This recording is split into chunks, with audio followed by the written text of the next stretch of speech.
All right, you lovely lot. Emily Bennett here, and today we're diving into a topic that's bound to make a few of you shift uncomfortably in your seats. Office relationships. You know the ones. The flirtatious banter that turns into something more, the secret glances across the office, and before you know it, things get a bit, well, complicated.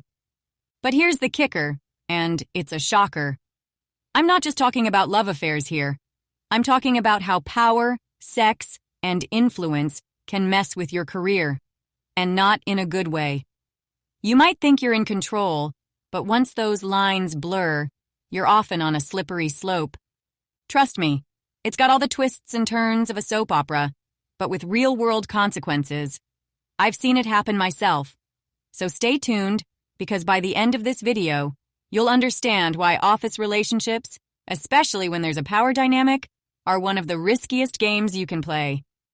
Let's crack on, shall we? Office romances, a fine line between fun and trouble. First off, let's get real. Office relationships are common. You spend 40+ hours a week with your colleagues, you grab a pint after work, maybe one too many laughs shared in the break room, and suddenly it's all a bit more than friendly. Back when I worked in a corporate setting, I saw one of my colleagues, let's call him Dave, start a little office fling with one of the juniors. Seemed harmless at first. Just a bit of banter, a cheeky lunch date or two.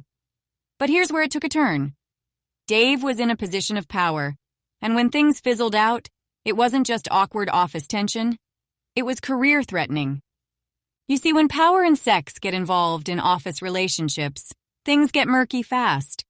Someone's bound to feel unequal or exploited, and before you know it, HR is involved, and someone's looking for a new job. Key point. It's not just about the relationship, it's the power dynamic that makes it dangerous.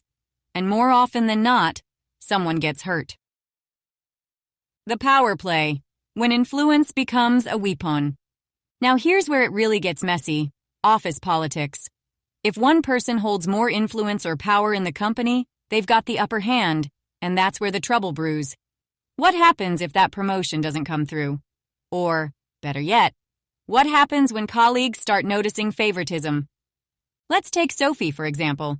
She was head over heels for her boss, and for a while, it seemed like everything was going great. Fancy dinners, secret rendezvous, the whole shebang. But it didn't take long for whispers to start flying around the office. She's only getting those opportunities because she's with him. The resentment? It spread like wildfire. Sophie's hard-earned reputation was shot to pieces, and when things ended, well, her boss moved on, but Sophie? She was left with her career in tatters. Even though she was talented, no one could see beyond the relationship. Key point. Office relationships often lead to favoritism, or the perception of it, and that can leave one person with a damaged reputation while the other moves on unscathed. Sex and influence, the fine line between consent and coercion. Now, let's have an honest chat. Sometimes it's hard to spot the line between consent and coercion when there's a power imbalance. One person's the boss, the other's an employee. Even if it feels like a mutual attraction, is it truly fair when one holds all the cards? I remember a story from years ago. Olivia was a rising star in our company, talented, bright, and heading places fast. But her boss, let's call him Kevin, started showing her a bit too much attention. And while Olivia was flattered, she felt like she couldn't say no. Kevin's influence was huge, and she worried about her career if she didn't go along with it. Eventually, it came to light that Kevin had been leveraging his position for personal favors, and when Olivia finally stood up for herself, the whole thing exploded. HR got involved. Kevin lost his job, but Olivia was the one left feeling vulnerable, her confidence in tatters. Key point. Even when it seems consensual, power dynamics can make it hard to tell if both people are on the same page. If one person feels pressured, even subtly, it's not a fair situation. The fallout, when the office becomes a war zone. Now, let's talk about what happens when these relationships end. Because let's face it, not all office romances last. But when they fizzle out, It's not just the awkward post-breakup tension. It's the fact that you've got to face your ex every single day at work. Imagine this. You're at your desk, trying to crack on with your day, and bam, there they are, walking in with that new intern, and suddenly your focus is gone.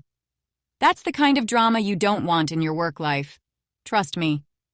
One time, I saw a workplace relationship go south in a big way.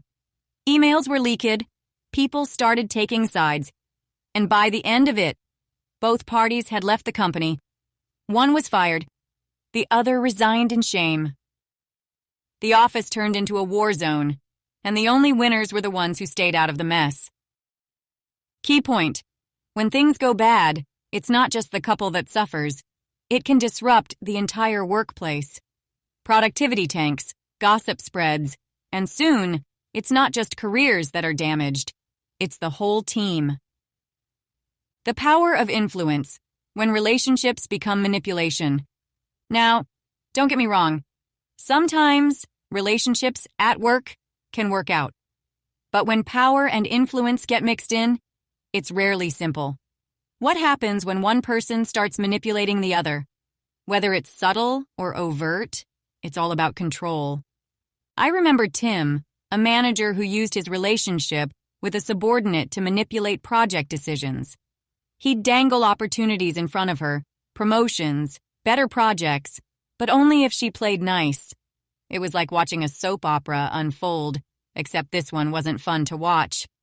In the end, it was clear Tim had been manipulating the situation all along.